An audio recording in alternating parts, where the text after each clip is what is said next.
Crônicas do Amanhecer, por Feijão Centro Espírita Allan Kardec de Balneário Gaivota. 1º de dezembro de 2020. Arábia Saudita elimina pena de morte para menores. Parte 3.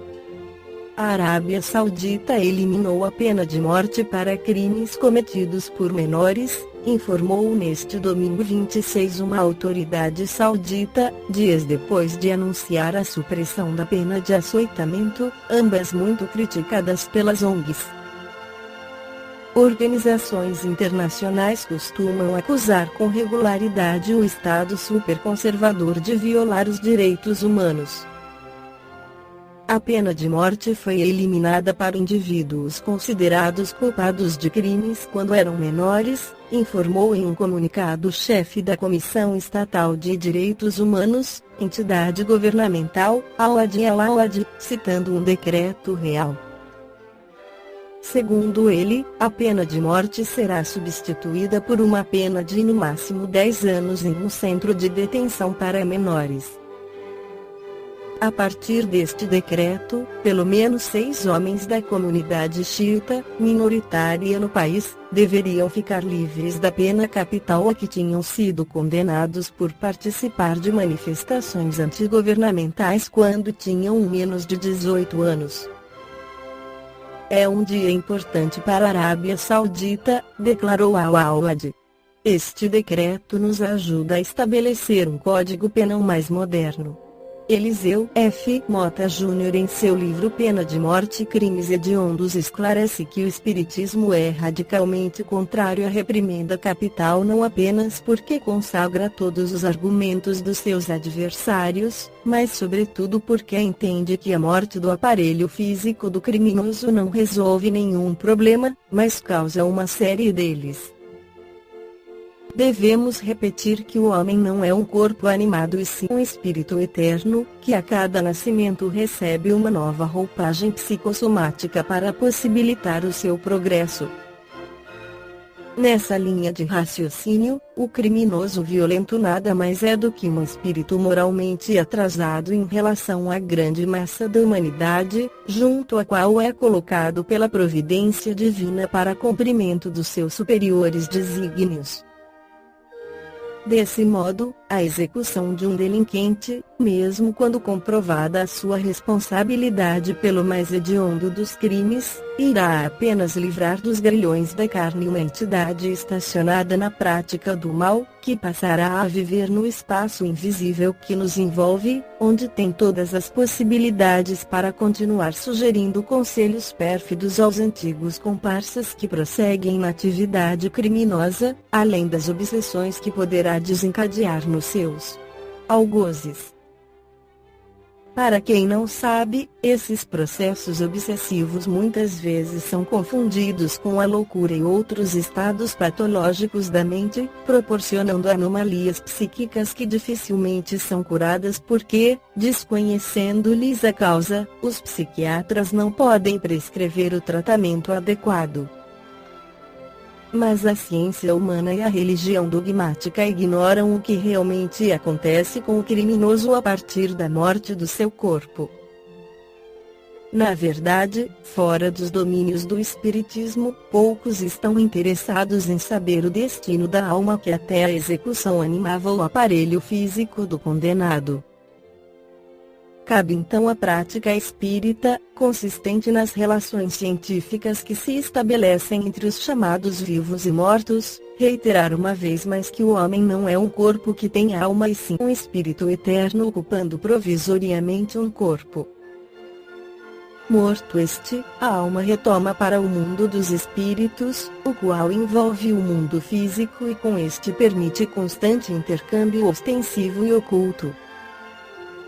Em O Céu e o Inferno, Allan Kardec coloca depoimento. O abade Jean-Louis Verger assassinou o arcebispo de Paris no ano de 1857, o Monsenhor Cibour, em plena igreja de Saint-Étienne du Monte.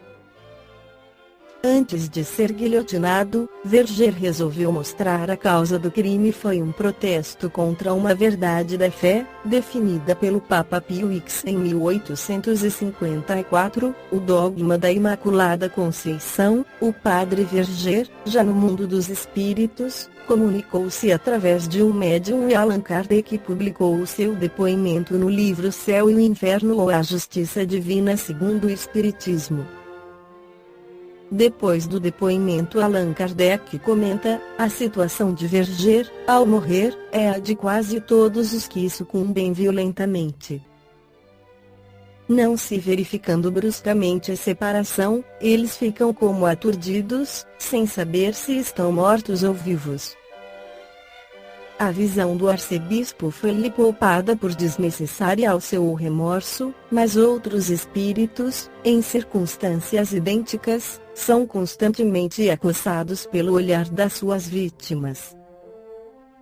A enormidade do delito, Verger acrescentara agravante de se não ter arrependido ainda em vida, estando, pois, nas condições requeridas para a eterna condenação.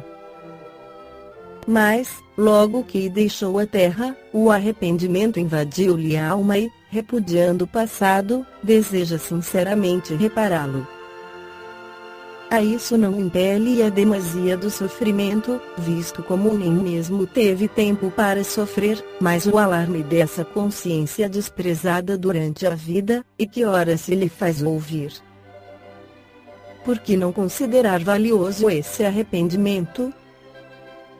Por que admiti-lo dias antes como salvante do inferno, e depois não? E por que, finalmente, o Deus misericordioso para o penitente, em vida, deixaria de o ser, por questão de horas, mais tarde, fora para causar admiração a rápida mudança algumas vezes operada nas ideias de um criminoso, endurecido e impenitente até a morte, se o trespasse lhe não fosse também bastante, às vezes, para reconhecer toda a iniquidade da sua conduta? Contudo, esse resultado está longe de ser geral, o que daria em consequência o não haver espíritos maus. O arrependimento é muita vez tardio, e daí a dilação do castigo. A obstinação no mal, em vida, provém às vezes do orgulho de quem recusa submeter-se e confessar os próprios erros, visto estar o homem sujeito à influência da matéria, que, lançando-lhe um véu sobre as percepções espirituais, o fascina e desvaira. Roto esse véu, súbita luz o aclara, e ele se encontra senhor da sua razão.